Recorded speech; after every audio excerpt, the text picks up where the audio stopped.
నమస్తే, welcome to Aadan mega debate. నేను మురళి. లగిచర్ల ఘటనకు సంబంధించి అక్కడ చోటు చేసుకున్నటువంటి పరిణామాల నేపథ్యంలో కలెక్టర్ మీద దాడి చేస్తే, ప్రభుత్వాధికారుల మీద దాడి చేస్తే మేము ఊరుకుంటామా అనేటువంటి దానికి సంబంధించి ప్రభుత్వం ఈరోజు ఉదయం అరెస్ట్ చేసినటువంటి పట్నం నరేందర్ రెడ్డి మాజీ ఎమ్మెల్యే, దానికి సంబంధించి కీలకమైనటువంటి నిందితుడితో సత్సంబంధాలు ఉన్నాయి. అతని మొబైల్ నుంచి పట్నం నరేందర్ రెడ్డికి 40కి పైగా కాల్స్ అనేవి వెళ్ళాయి అనేటువంటి ఒక అనుమానంతో ఫిలింనగర్లో ఉన్నటువంటి తన నివాసంలో అరెస్ట్ చేయడం అయితే జరిగింది. ఈ అరెస్టు అసంబద్ధం, అలాగే అనైతికం, ఆధారాలు కూడా అవి కరెక్టుగా కావాలనే ముఖ్యమంత్రి రేవంత్ రెడ్డి కక్ష సాధింపు చర్యల్లో భాగంగా, డైవర్షన్ పాలిటిక్స్లో భాగంగా ఇదంతా చేస్తున్నారనేటువంటి విమర్శలు అయితే బీఆర్ఎస్ చేస్తున్నటువంటి పరిస్థితి. ఏదైనా ఉంటే నేరుగా చూసుకుందాం కానీ ఈ విధంగా కాదు అనేటువంటి మాట అయితే బీఆర్ఎస్ చెప్తోంది. చూద్దాం ఎటువంటి పరిణామాలు ఉంటాయి. కాంగ్రెస్ పార్టీ ఏ విధమైనటువంటి మోటివ్తో వెళ్ళబోతోంది, ఒక మామూలు అంశాన్ని పట్టుకొని ఈ స్థాయిలో ఎందుకు చేయబోతోంది అనేది కూడా బీఆర్ఎస్ పార్టీ అయితే చెప్తోంది, విమర్శిస్తోంది. మరి ఇది మామూలు అంశంగా చూస్తుందా, లేకపోతే ప్రభుత్వం రాబోయే రోజుల్లో అన్నిటికీ ప్రతి ఒక్కదానికి కూడా డైవర్షన్ పాలిటిక్స్లో భాగంగా ప్రతి అంశాన్ని కూడా కాంగ్రెస్ పార్టీ ఏ విధంగా లిఫ్ట్ చేస్తుందో అనే దానికి సంబంధించి కూడా బీఆర్ఎస్ పార్టీ ప్రత్యేకంగా పాయింట్అవుట్ చేస్తున్నటువంటి పరిస్థితి. చూద్దాం ఎలా ఉండబోతుంది అనేది. ఇదే వాళ్ళ ఆధార్ మెగా డిబేట్. ఇదే అంశానికి సంబంధించి మనతో డిబేట్లో పార్టిసిపేట్ చేస్తున్నారు కాంబోజ్ వెంకటేశ్వర్లు గారు, బీఆర్ఎస్ రాష్ట్ర అధికార ప్రతినిధి, లైవ్లో సిద్ధంగా ఉన్నారు. అలాగే నగేష్ గారు, కాంగ్రెస్ పార్టీ అధికార ప్రతినిధి, యూత్ నాయకులు, వారు కూడా లైవ్లో సిద్ధంగా ఉన్నారు. అలాగే పైలా కృష్ణారెడ్డి గారు, బీజేపీ రాష్ట్ర అధికార ప్రతినిధి, లైవ్లో ఉన్నారు. అలాగే ప్రముఖ సిద్ధంగా ఉన్నారు. కృష్ణారెడ్డి గారు నమస్తే. నమస్కారం అండి. భారతీయ జనతా పార్టీ ఎలా చూస్తుంది అంటే, రైతులు ఎవరు కూడా బయటికి రాలేదు కానీ పార్టీల పరంగా అంతా కూడా పొలిటికలైజ్ అవుతోంది తప్ప నిజమైనటువంటి రైతులు బయటకు వచ్చి ఎవరు కూడా మాట్లాడలేదని భారతీయ జనతా పార్టీలో ఉన్నటువంటి కొంతమంది నేతలు మాట్లాడుతున్నారు. రెండు పార్టీలు కూడా కావాలనే రాజకీయ రప్చర్ని క్రియేట్ చేస్తున్నాయని భారతీయ జనతా పార్టీ తీసుకున్నటువంటి మెయిన్ లైన్ ఎలా చూస్తుంది? దీనికి సంబంధించి ఏమైనా ఒకవేళ పోరాటాలకి ఏమైనా భారతీయ జనతా పార్టీ ముందుకు వస్తుందా, లేకపోతే ఏ విధమైనటువంటి వ్యూహంతో ఉంది? ముందుగా ప్రధాన ఛానల్ ప్రేక్షకులకు, మీకు, అలాగే ఈ చర్చా వేదికల్లో పాల్గొంటున్న అందరికీ శుభ సాయంత్రం తెలియజేసుకుంటూ, ముందుగా మనం కలెక్టర్ మీద దాడి జరిగిన దాన్ని మనం ఖండించాల్సి వస్తుంది. అలా అని చెప్పేసి ప్రభుత్వం చేసింది కరెక్ట్ అని, అధికారి అక్కడ పోయింది కూడా కరెక్ట్ కాదనేది నా ఉద్దేశం. ఎవరైనా పోయేటప్పుడు అక్కడ కొంత సమాచారము కరెక్ట్గా ఇంటెలిజెన్స్ ఉండాలి. అక్కడ జరుగుతున్న పరిణామాలు ఏంది, ప్రజలు ఏం ఆలోచన చేస్తున్నారు, అక్కడ ధర్నా జరుగుతుందంటే అక్కడికి వెళ్తే ఎలాంటి పరిణామాలు జరుగుతాయి, అక్కడ ఎవరైనా అసాంఘిక శక్తులు ఉంటే ఎవరన్నా ఉన్నారా లేదనేది ప్రభుత్వం ముందు ఇంటెలిజెన్స్ సమాచారం తీసుకోవాలి. తీసుకొని దాని తర్వాతనే అక్కడికి వెళ్ళాలి.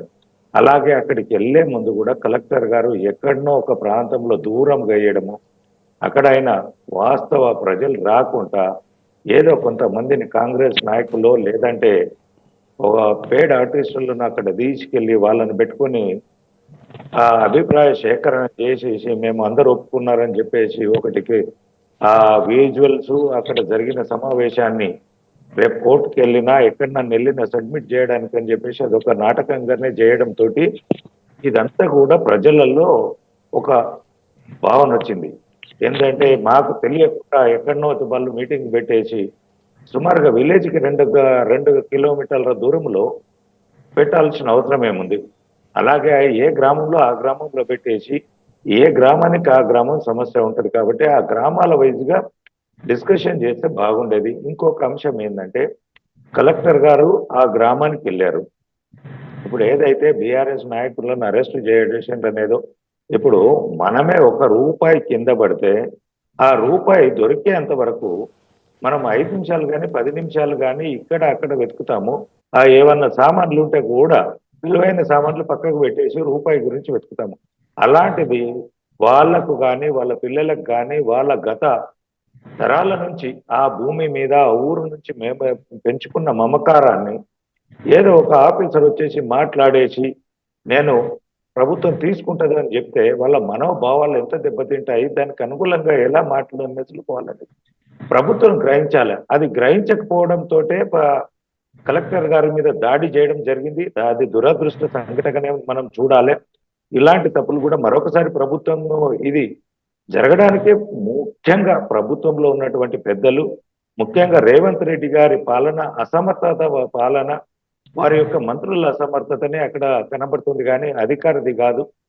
ఈ ముఖ్యమంత్రి గారు ఇప్పటికైనా క్యాబినెట్ ఎక్స్పాన్షన్ చేసి ప్రజా సమస్యలను సక్రమంగా చూడాలి. సుమారుగా సంవత్సరం అయిపోతుంటే పూర్తి స్థాయి క్యాబినెట్ లేదు.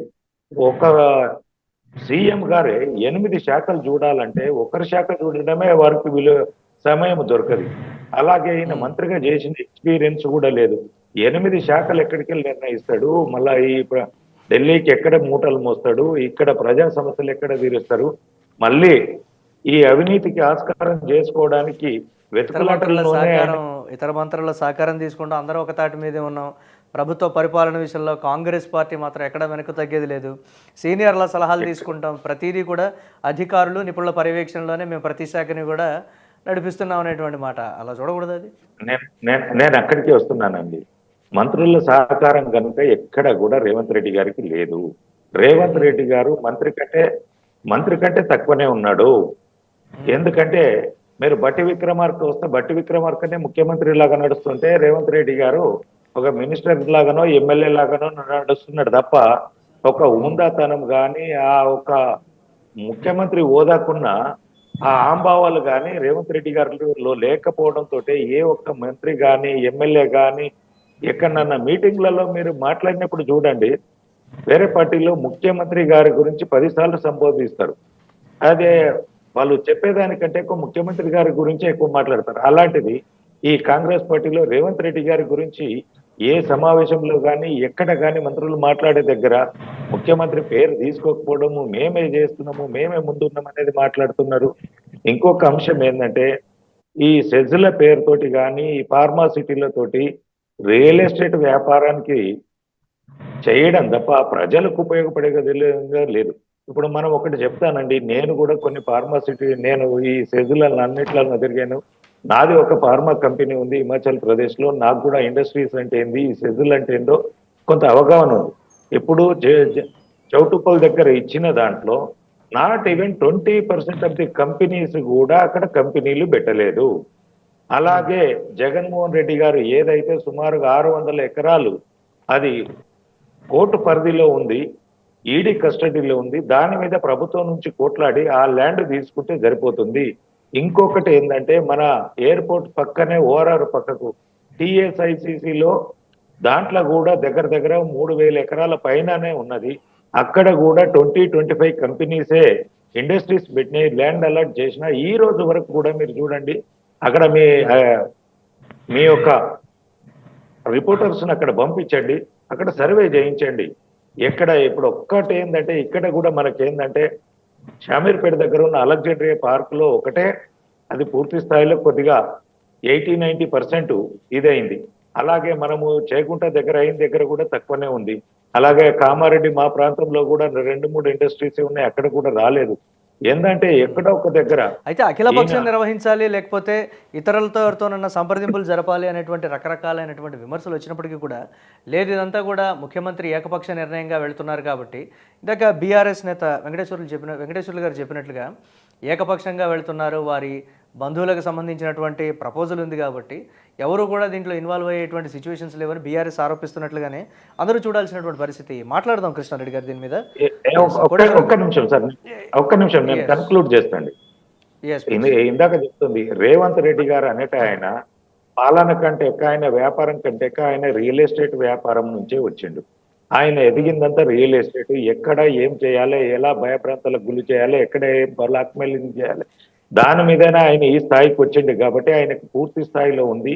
ఇది ఎవరో లబ్ధి గురించి చేస్తున్నాడు. ఇంకొకటి, ఆయనకు పాలన అసలు చేతనైతే లేదు. ఒక సమస్య తీసుకుంటే ఆ సమస్యను పూర్తి స్థాయిలో లేడు.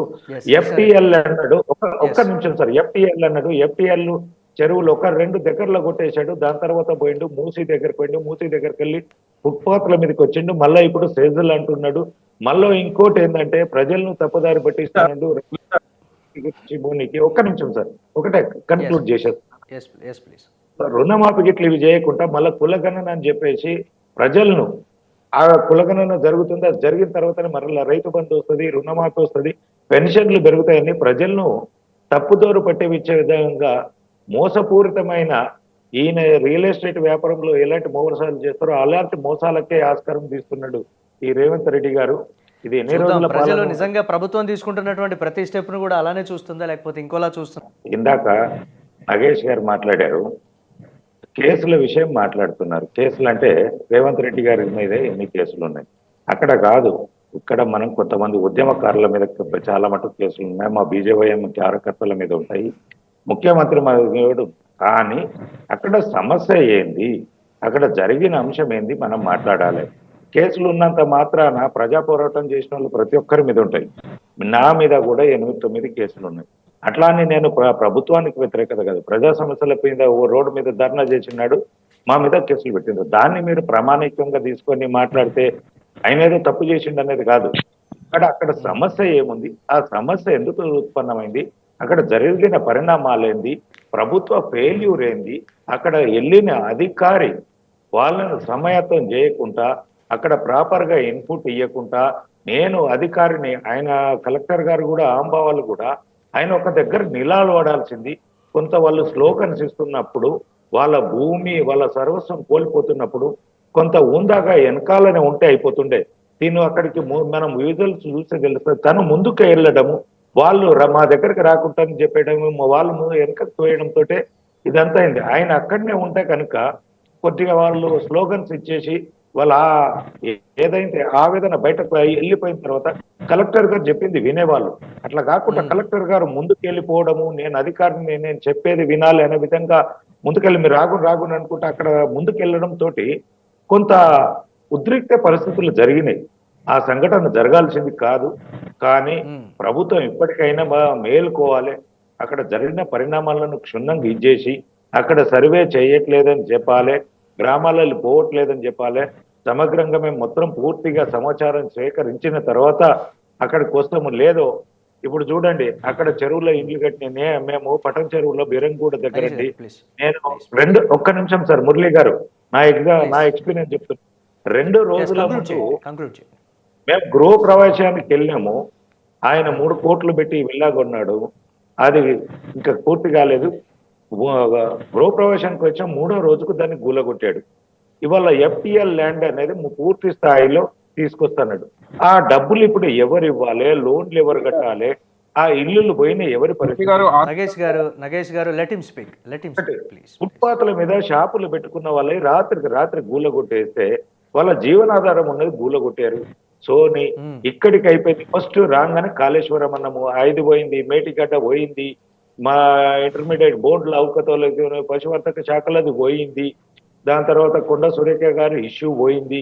ఎక్కడ మీ ప్రభుత్వానికి పరిధిలో ఉన్నాయి కదా వెంకటేశ్వర్లు గారు ఒక్క నిమిషం.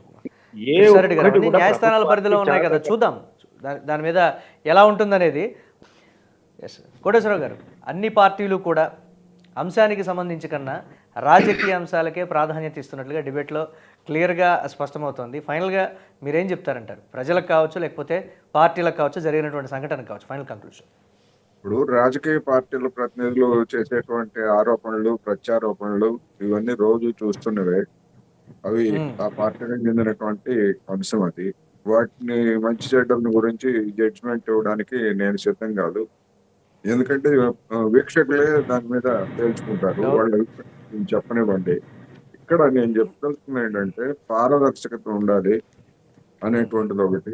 రెండోది, అక్కడ ఇంటెలిజెన్స్ వైఫల్యం అని చెప్పేసి మన బీఆర్ఎస్ మిత్రులు చెప్తున్నారు. ఎస్, అయి ఉండొచ్చు, ఇంటెలిజెన్స్ వైఫల్యం అయి ఉండొచ్చు. అక్కడ జనం మీద ఉన్నటువంటి నమ్మకం, గ్రామీణుల మీద ఉన్నటువంటి నమ్మకంతో వెళ్ళి ఉండొచ్చు. కానీ అదేదో ఇంటెలిజెన్స్ వైఫల్యం అనేది అదే తప్పు అన్నట్టుగా మాట్లాడటం అనేది సరైనది కాదు. ఏమైనప్పటికీ ఇలాంటి ఉదంతాలు మరొకసారి పునరావృతం కాకూడదు. రెండోది, ఏ పరిశ్రమ పెట్టదలుచుకున్నా గానీ ఆ పరిశ్రమకు సంబంధించినటువంటి ఒక స్పష్టతతోటి పారదర్శకంగా ఉండాలి ప్రభుత్వము, అధికార యంత్రాంగము అనేది నేను చివరిగా చెప్పదలుచుకున్నాను. రైట్, థ్యాంక్ యూ కోటేశ్వరరావు గారు, కృష్ణారెడ్డి గారు, నగేష్ గారు, వెంకటేశ్వర్లు గారు ఆదాన్ మెగా డిబేట్లో పార్టిసిపేట్ చేసినందుకు. ఇది వాళ్ళ Aadhan mega debate. Keep watching Aadan.